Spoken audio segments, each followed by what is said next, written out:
This is KUGAN CASSIUS for IFL TV, proudly sponsored by Everlast with the BT Tower. I'm delighted. It's been a while. Been a while, KUGAN. Good to see you, my friend. Absolutely. To be joined by John Fury. John, it's kind of normal now to see you in England when obviously Tyson's fighting, but I suppose you're just used to it now, John. Used to it, you know. I know my place. I know where I can go and where I can't go. There's nothing I can do, so I'm not going to worry about it. I just want everything to go right, the right result come our way, and that makes it all right. In a weird kind of way, does it kind of help you and Tyson, this situation, or not really? We would rather be out there, but is there a way that this works with you being across the pond? I think that's a very good question, you know, because if I was there, I'd find something to moan about, wouldn't I? And he knows that.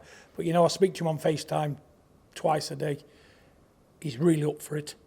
Been watching clips of the sparring, which is impressive. You know, it's very explosive stuff. And I'm just looking forward to next Saturday night because I know he's going to deliver. Big style. I've seen a few people talk about this fight and they almost expect Tyson to be a repeat of the second fight and walk through Deontay Wilder. But this seems to me the most dangerous of the three fights. Is that fair to say? Absolutely, because no fight is ever the same as the one before it. You know, and like I say, he's got a lot to prove, Deontay Wilder. He'll be coming to right a lot of wrongs. And he's got a lot to do. He's got to get his country back on board. He's got to resurrect himself, and he'll try and do that. He'll bring his A game, but I know for a fact his A game just ain't going to be enough. If you beat a man twice, you've got his number, haven't you? So he's definitely going to beat him again. I know he'll beat him, but it's how he beats him. You know, and I've got a funny feeling that you're going to see a more aggressive, explosive Tyson right from the off, because that's what frame of mind he's in. He's in killing mode, KUGAN. Deontay Wilder's obviously added his long-term friend and someone who's always been around the team in Malik Scott. We've seen snippets of their training. I'm sure you would have done as well. But what do you see in that relationship, and what can Malik Scott do for Deontay Wilder here? I can't see what he can do with him. He's coming up 36 years old. They're trying to make a puncher, a dynamic puncher, and some kind of a mover boxer, you know, and he hasn't had long enough to learn that kind of style. You know, and I just think to try and change your style against somebody like Tyson, it's a tall order. Because if you get it wrong, he's on you, and he's going to put you out there. You know, but like I say, I don't see what Malik Scott can bring to his table, to be honest with you. Might blow a bit more smoke up his backside, you know, tell him what he wants to hear, pat him on the back, tell him he's a good lad and he's going to win. Let me tell you something, Malik Scott could make me believe I could win a world title. So that's where we're at with it, you know, so it is what it is. Fun and games. John, it would have been around 19, 20 months since that second fight. Who does that benefit really more out of the two of them? Well, it's the same for both guys.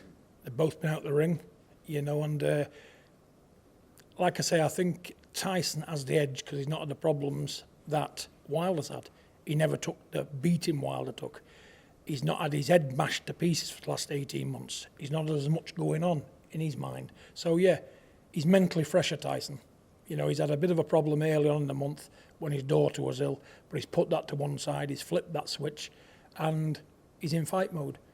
I really believe he knows he can take Wilder easily. But he also knows it's very dangerous and he's got to be cautious in what he does. But I don't see a problem. If his head's on, reads the fight right, sticks to what he's been training to do, switches up when things ain't working, there won't be a problem. He's got a Ferrari gearbox with 100 gears in it, Tyson. And if he's got to use 99 of them, he will do. I know it sounds bizarre, but Tyson's a bizarre man. Or he wouldn't be where he is today, would he?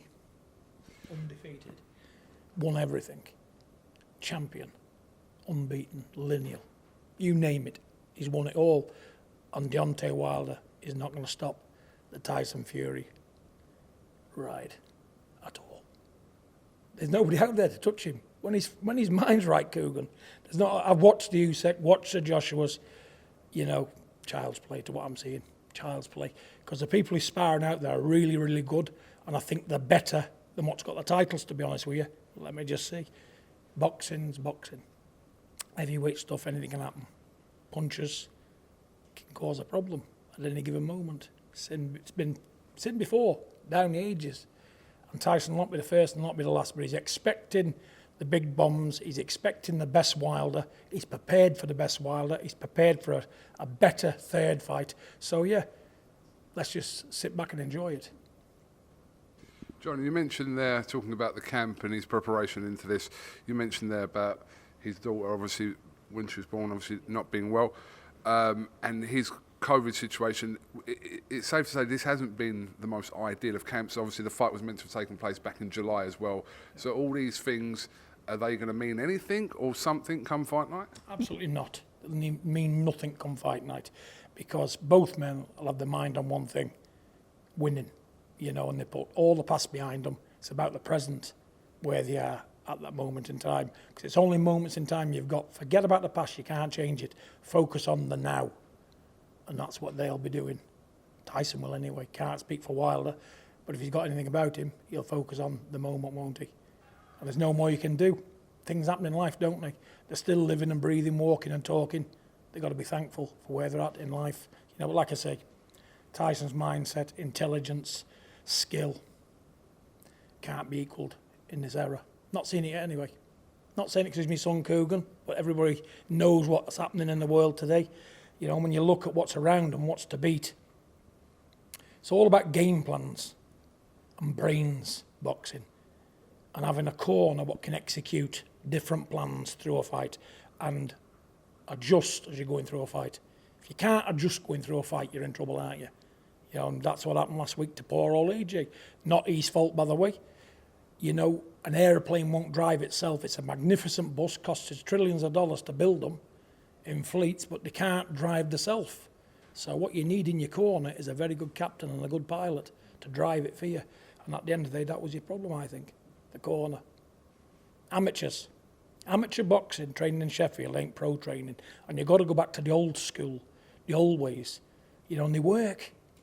All this modern science and what they do today, this, that and the other, you can overload a circuit box, it'll blow a fuse. And that's what the fighters do, because there's too much to do. There's too much to concentrate on. And does it work? Obviously not. So keep it simple, do what you're supposed to do, and get on with it. You know, and expect more from your corner. I'm not blaming anybody individual in that corner, but it was their fault. You know, it could only gone one way, the AJ thing. They was either terrified of him getting knocked out, and the plan was to stay on his feet, not to win. I get that, if that was the plan. But you're there to defend your belts. You're there to win on home soil. He was in Tottenham, he was at home. You know, he should have poured his heart out. Even if it means being scraped off the canvas and you're struggling to get up and you can't get up. It's better than that. Idling behind, much I don't want to get knocked out. I'll settle for a points win, points loss. I'll come again. You know, this and that. And hoping to land a big shot. Usyk was too good and too clever for that. And let me tell you one thing about Alexander Usyk. A great, great, great fighter. He's probably the best technician out there. You know, but you've got to have brains to beat him. And if you haven't got brains, you're not beating Alexander Usyk. You know, but congratulations to him. He's done a fine job. He's a brilliant southpaw. He was doing everything to the letter. His feet was right. He was giving angles. You know, the head movement was brilliant. The lateral movement was there. You know, he kept him offset, kept him turning. He'd done everything brilliantly, Usyk. And congratulations to him. But I do think with a better game plan and people who know what they're doing in AJ's corner, the rematch can be different. And I believe that in my own heart. But good luck to Usyk. The man is brilliant. Big up to the Ukraine. They can be proud of Usyk. We're on your case, Mr. Usyk. Don't worry about that. Should he be taking the rematch, Anthony Joshua? And can he make whatever adjustments he needs to do in the space of 6 months to find the way to beat Usyk? You've heard of the saying, if you fall off the horse, get straight back on it. Waiting around, I don't think is going to improve anything. He just needs to get the right frame mind, the right mental attitude, and use his attributes. He's a big, strong guy. He can punch, he can bang, he's strong. Use them. Use what you have got, not what you haven't got. You know, he's not the best boxer in the world. He's not fleet of foot. He hasn't got fast hands like Muhammad Ali or Usyk. So what you've got to do is think, yeah, I'm a big, strong guy. I'm as strong as 3 men. I'll bully you to death. I'll bully you, and I'll do what I've got to do to win. And that's the attitude he'll have, and I just see a different fight. Because you can't mess with big guys round after round when they're on you, leaning all over you, bashing the big hooks up close, bringing them up through the middle from every angle, pushing you all over the place. You will get tired at just 15 and a half stone. You know, it's like pushing a lorry all day, isn't it? You can push a lorry 100 yards, you're knackered, I don't care how fit you are. You know, it's the same thing, you know, with these guys. Power and size can contribute to a win for him. But it's got to be done properly.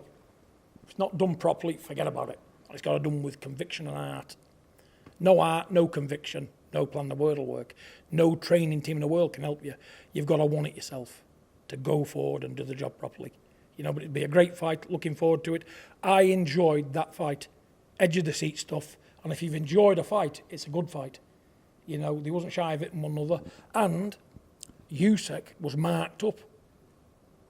You know, he had a lot of marks on him. He was cut over the eye, so he took some stick himself. So big up to Usyk for being a small heavyweight. He took some shots, he took some punishment. But on the night, his game plan was better. He had more heart, and he wanted to win more. And the right man won. You know, but I do see AJ can come back. I really do. John, what did you make of Bob Arum's suggestion of Tyson beats Deontay, Tyson then fights Alexander Usyk for Joshua to step aside, and then Joshua to fight the winner and have one in between for Joshua? Bob Arum made that suggestion this week. Why not? But let's deal with the job at hand first. You know, it's like counting your chickens before they hatch. I'm not interested in what Bob Arum says in the future. Let's do this after. Let's win next Saturday night first, then we'll talk. Sunday, if we get the right result, we can discuss all this. But until then, no. You've got Deontay Wilder to deal with, a dangerous, dangerous guy. You know, so let's not run before we can walk here. Steady away, slowly but surely. That's what I'd say to Tyson. Concentrate on him next Saturday. Forget the future. He'll always be there, Usyk. He's not going away for the next 6 to 12 months. So he's there. And whatever they want to put together, Tyson's up for it, any. Whoever's got the belts, Tyson will be wanting them, won't he? No, he will, because that's how he is. But like I say, get through next week first. It's not a foregone conclusion. We thought AJ was, and I really thought AJ was going to win. But that kind of tactics he showed there I'd not seen before, to tell you the truth. I hadn't seen them in AJ for a while. You know, last time I seen something tentative like that was in Ruiz 1. You know what I'm saying? But he did lose the fight, and I just put that down to having a bad night. But them ugly demons reared the ugly heads again last Saturday night, didn't they? And I didn't think they would, but they have. So you've got to watch. They don't keep doing it. But the right mindset, the right people around him, right game plans, should be okay. Let's just see. John Fury, thank you very much for talking to IFL TV as always. And yeah, listen, I'll be out there next week and you'll be on the phone 24/7, no doubt to the team. You know, KUGAN, I don't know. You know, as long as I get the result, I know where I'm at. You know what I'm saying? You know, if I can't be there, I can't be there. A lot of people's dead and gone, not seeing it at all. I've got that many luxuries now. I've got TV in every pub. Every hotel's got it on, so I'll find it somewhere, won't I? You know, but as long as we get the win, that's all I'm interested in. Thank you very much, John, and we'll speak to you soon. Thank you, mate.